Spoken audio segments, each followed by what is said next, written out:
আল্লাহ যদি দয়া করে যেই দিন আপনি সিজদার শান্তি খুঁজে পাওয়া শুরু করবেন,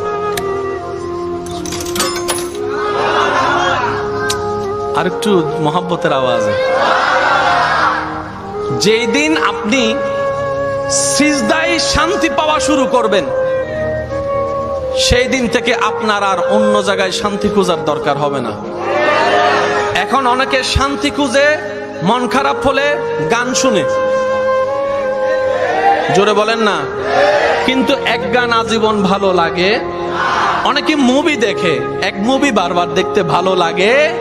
অনেকে ফোনে কথা বলে, কিন্তু আবার 3-4 ঘন্টা কথা বলতে ভালো লাগে। কানটা পর্যন্ত গরম হয়ে যায়। একটু জোরে বলেন না রে ভাই। অনেকে মন খারাপ হলে বিভিন্ন জায়গায় ভ্রমণ করতে যায়, কিন্তু সেই জায়গাগুলো এক সময় আর ভালো লাগা কাজ করে।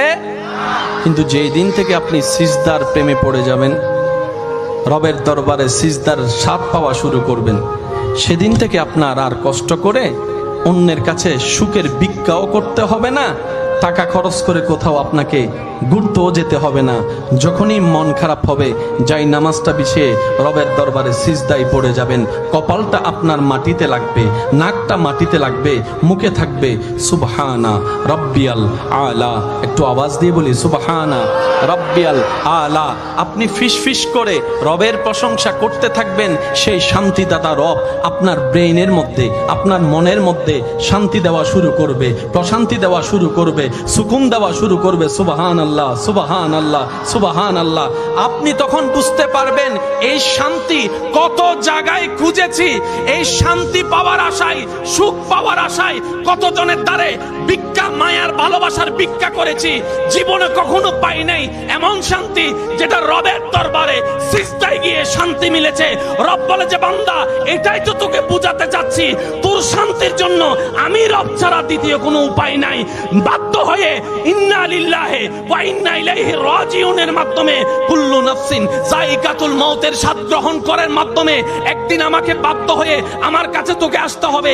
সে আসার আগেই দিল থেকে আমার কাছে চলে আয়, তোর জন্য দুনিয়াও শান্তির বানাই দিব, কবর হাসরও শান্তির বানাই দিব। সুবহান। আমায়ে কেরাম এবং বাবা দাদা নানার বয়সী যারা আছেন, ওনাদের দোয়াকে মাথার উপর ছাদ বালিয়ে দুই একটা কথা বলার চেষ্টা করব। আল্লাহ পাক আপনাকে, আমাকে, আমাদের সবাইকে আমল করার তৌফিক দান করুন। আমি দিল থেকে বলার সর্বোচ্চ চেষ্টা করব, আপনারা দিল থেকে শোনার সর্বোচ্চ চেষ্টা করবেন। কারণ কি জানেন, কানের শোনা কথা কান দিয়ে বের হয়ে যায়। সেজন্য স্যারে কি পড়াইছে কিচ্ছু মনে নাই, সত্যি যেটা সেটা বলেন না, ঠিক কিনা? কিন্তু 5 বছর আগে কি আপনারা গালি দিছে সেটা কিন্তু নাম ঠিকানা সহ মনে আছে। কারণ কি জানেন, পড়াটা আপনি এখানে রেখেছেন, গালিটা আপনি এখানে রেখেছেন। রাখা দরকার ছিল পড়াটা এখানে, গালিটা এখানে। আমরা সবসময় উল্টা কাজ করাকে বেশি পছন্দ। 10 বার ভালোবাসছে, মনে রাখে নাই, একবার কি ভালোবাসে নাই, আজীবন খোঁটা দিতে থাকবে। কথা বলেন ঠিক কিনা? 10 বছর আপনি খাওয়াইছেন, একবার প্রশংসা না করলো, 2 মাস যে তাকে সাপোর্ট দেন নাই, আজীবন সে কথাটা আপনাকে খোঁটা দিয়ে শোনাইতে থাকবে, ঠিক কিনা?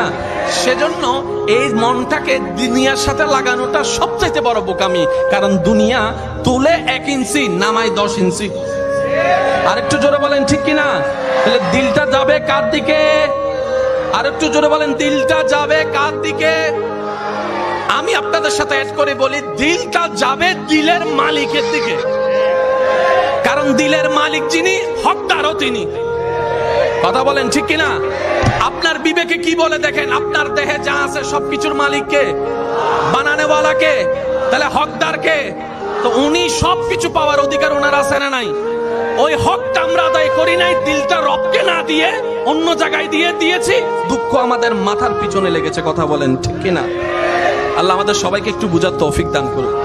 আপনি এখানে মনে ব্যথা পেয়েছেন, ওখানে উপরে খবর হয়ে গেছে আমার বান্দা ব্যথা পাইছে। সুবহানাল্লাহ, একটু জোরে বলি। আমাদের মতো ভাগ্যবান সৃষ্টি জগতে আর কেউ, জোরে বলেন না কেন? উম্মতে মুহাম্মদী হাসলে হয়ে যায় সদকায়ে জারিয়ার সওয়াব।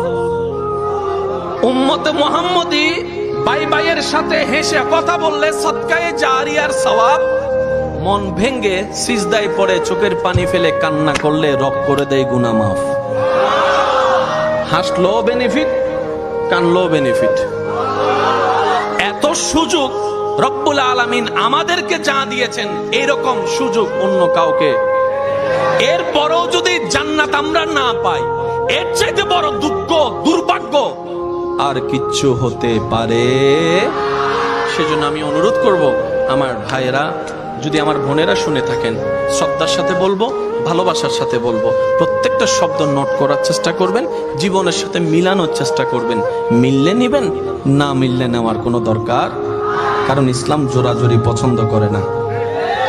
কি বলেন আপনারা?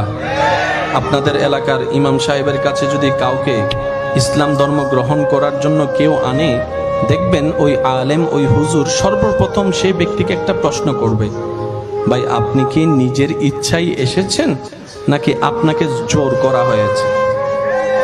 যদি সেই ব্যক্তি বলে হুজুর আমি আসি নাই, আমাকে মারার ভয় দেখিয়েছে, পিস্তলের ভয় দেখিয়েছে, আপনার এলাকার সেই সম্মানিত আলেম জীবনে কখন ওনাকে কালিমা পড়াবে?